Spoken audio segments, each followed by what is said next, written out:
of us have trouble accomplishing our goals even though we have a sound mind and body.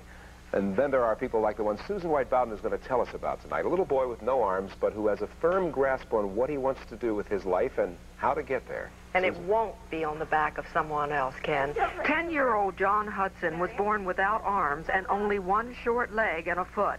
But that hasn't stopped him from getting around and doing anything he wants to do.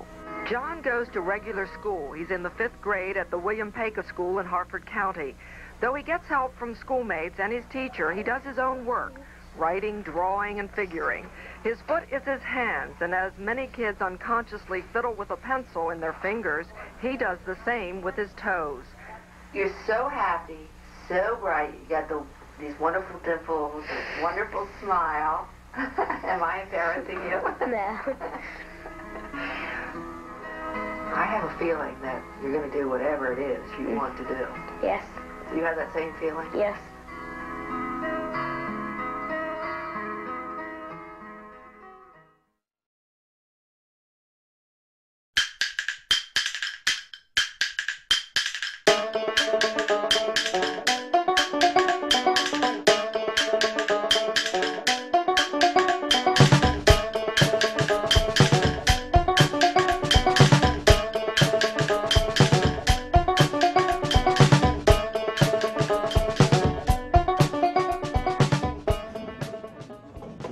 I'm Johnny Hudson. I'm 31 years old, and I was born in Baltimore, Maryland. I currently live in Edgewood.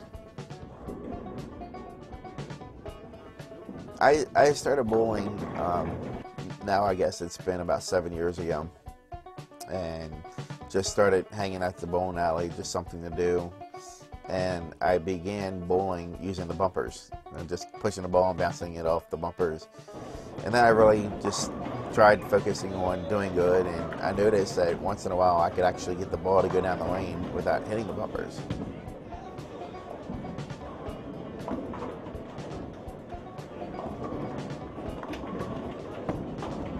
And one day I was teasing around with my friend, and I pushed the bumpers down.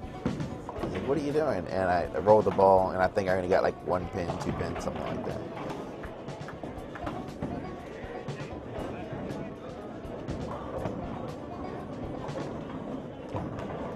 A few weeks after my mom was pregnant, she was having pain in her stomach, and they went in and did surgery, exploratory surgery. They found out that everything was okay, and then they believe that it was the anesthetics that they gave her during that procedure that caused me to be born with no arms and basically just a half of a leg. My parents were basically my biggest supporters, just allowing me to do what I believed was capable for me to do. Well, that didn't take much effort, did it? No. Now, you and Mom are real comfy there, huh? Yep. You love your mom? Mm-hmm. When I was 17, I really started hanging out with some of the kids that were like my age, maybe just a little bit younger. And I had always swore that I was never going back to church when I was 18.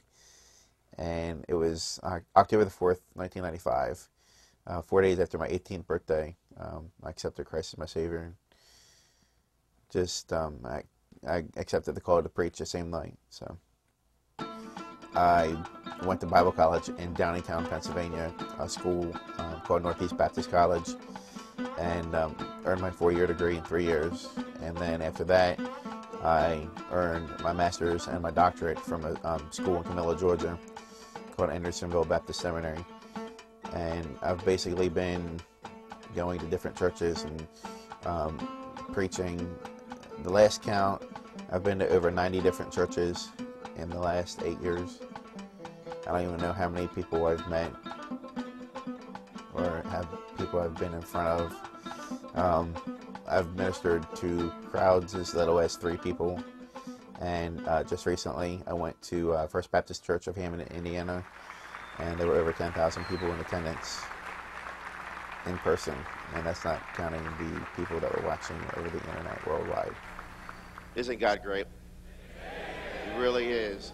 My life verse, absolutely, is Psalms 139:14. I will praise thee, for I'm fearfully and wonderfully made. Marvelous are thy works. and that my soul knoweth right well.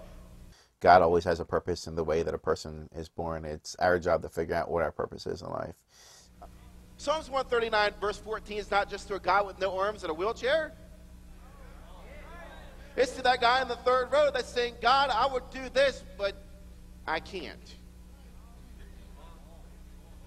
And God has never asked me to do anything that I can't do.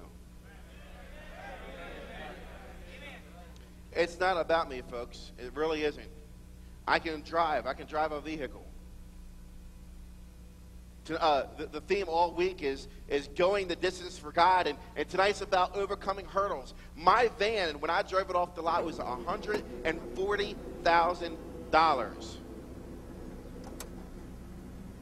I bought my van less than 2 years ago, and it's completely paid off. You know why? Because I trusted in God.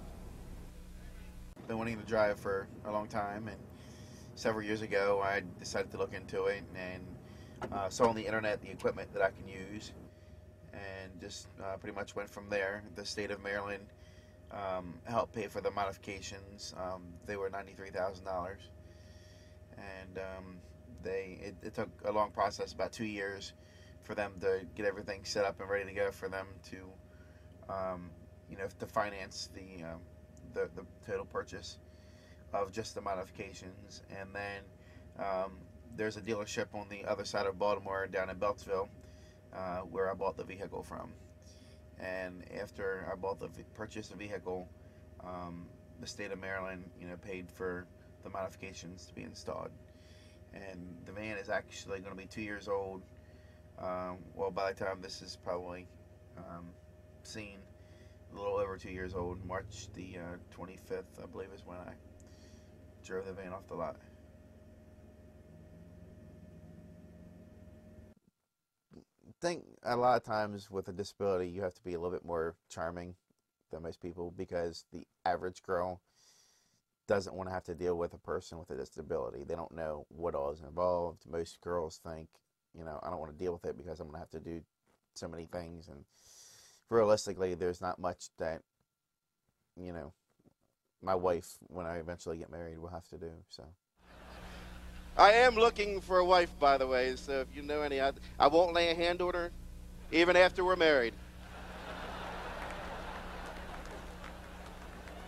I am involved right now with a girl that I've known for 12 years.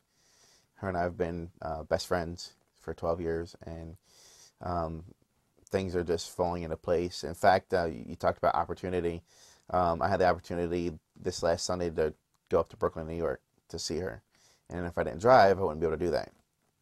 So in the future, I just want to be able to touch as many people as I can, and to live the normal life, get married, have kids, have grandchildren, have great-grandchildren, great-great-grandchildren. My purpose on earth is to show people that they can do it, and people that have their full body to use, arms and their legs and good minds and eyesight, and they can hear and smell, and they just don't have any quote-unquote problems in life, but they make so many excuses on why they can't do things. And so I believe I'm just pretty much God's slap in the face to mankind, saying, look, you can do whatever you put your mind to it. Where does this positive attitude come from? No place, just probably from the heart. From the heart? Think you were born with it? Yes. Born without arms, but a very positive heart. What do you think your accomplishments can help other people accomplish? What kind of an example do you think you can be? Probably show people that if they want to do something and they think they can't do it, they can probably really do it. If they try and try. That is not a little boy anyone feels sorry for. That is a young man to be admired, to learn from. It's people like that who show the rest of us the way to get the most out of life.